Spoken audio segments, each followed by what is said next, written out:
नमस्कार दोस्तों, मेरा नाम है अमित का। आपका स्वागत है हमारे प्यारे चैनल अमित का चैनल। दोस्तों, आप लोगों को बता दें कि राहुल बोले असम सीएम भारत के सबसे भ्रष्ट मुख्यमंत्री, नफरत फैलाते हैं, माफी मांगे तो भी बख्शे नहीं जाएंगे। मोदी बंगाल में प्रचार शुरू करेंगे। राहुल गांधी आज विश्वनाथ चारियाली में चुनाव रैली कर रहे हैं। उन्होंने कहा, असम के हेमंत भारत के सबसे भ्रष्ट मुख्यमंत्री हैं, वे सिर्फ नफरत फैलाते हैं। कांग्रेस के सत्ता में आने पर उनके खिलाफ कानूनी कार्रवाई की जाएगी। हेमंत को माफी मांगने पर भी नहीं बख्शा जाएगा। राहुल ने कहा कि वे इस तरह इसलिए बात करते हैं क्योंकि उन्हें पता है कि कांग्रेस बब्बर शेर है, उन्हें जेल में डालने वाले हैं। तब उन्हें असम की जनता और कांग्रेस नेताओं से माफी मांगनी पड़ेगी। कांग्रेस की विचारधारा जुबानी गर्व जैसी है। उन्होंने असम के लोगों को एकजुट करने का काम किया। इधर पीएम मोदी भी आज कूच बिहार में रैली के साथ पश्चिम बंगाल में भाजपा के चुनाव अभियान की शुरुआत करेंगे। वे दोपहर में रामलीला मैदान में आयोजित जय संकल्प भाषा को संबोधित करेंगे।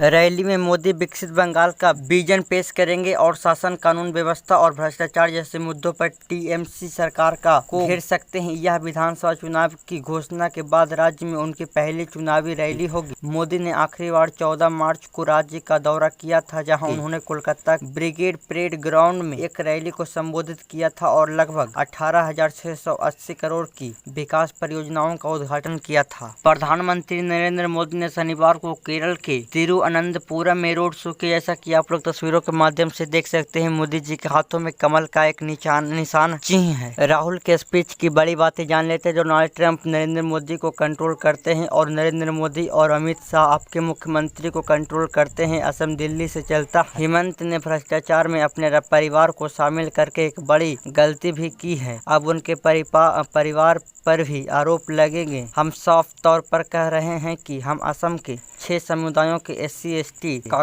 कर्जा देंगे। हमने अपने घोषणा पत्र में यह जिक्र किया है कि हम चाय बागान के मजदूरों को हर दिन 450 रुपये देंगे। जैसे ही हम असम के सरकार बनाएंगे, हम असम के लिए गए 6 फैसलों को लागू करेंगे। हर महिला के बैंक खाते में बिना शर्त के हर महीने नकद राशि भेजी जाएगी। जो लोग अपना कारोबार शुरू करना चाहते हैं, उन्हें 50,000 दिए जाएंगे। 100 दिनों के भीतर जुबिन गर्ग मामलों के आरोपियों को सजा देंगे और उनके खिलाफ कार्रवाई की जाएगी। स्टालिन बोले 2026 के चुनाव का सुपरस्टार डीएमके का घोषणा पत्र है। तमिलनाडु के मुख्यमंत्री MK स्टालिन ने रविवार को कहा, वादे तो कोई भी कर सकता है, लेकिन जनता सिर्फ उनकी पार्टी के वादों पर ही भरोसा करती है।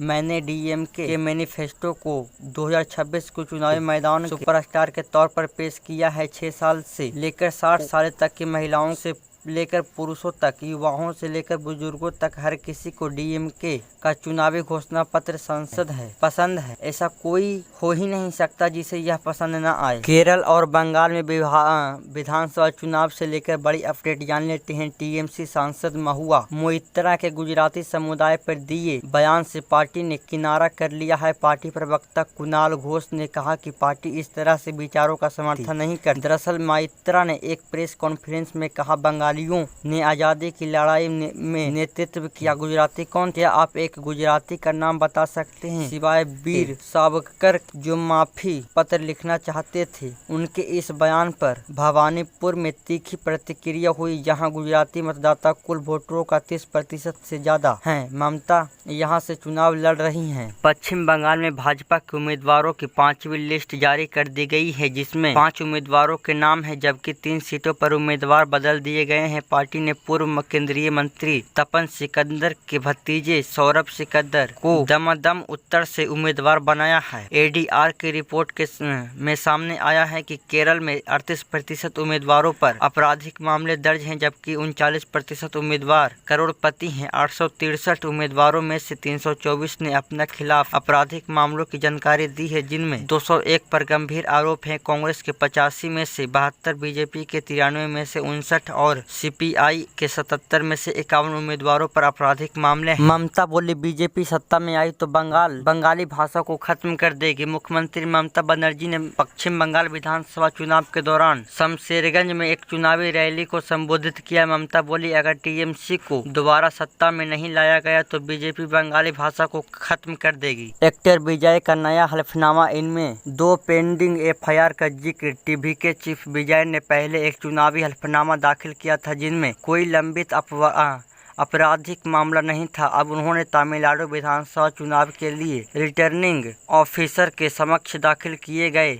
एक नए हलफनामे में 2 लंबित एफआईआर की घोषणा की है। यह नया हलफनामा, जिसे 3 अप्रैल को नोटिफाइड किया गया था, 4 अप्रैल को एक प्रतिनिधि ने दाखिल किया गया। इनमें चेन्नई और मदुरै के 2 मामलों का जिक्र है। तो दोस्तों आज के लिए बस इतना ही। धन्यवाद।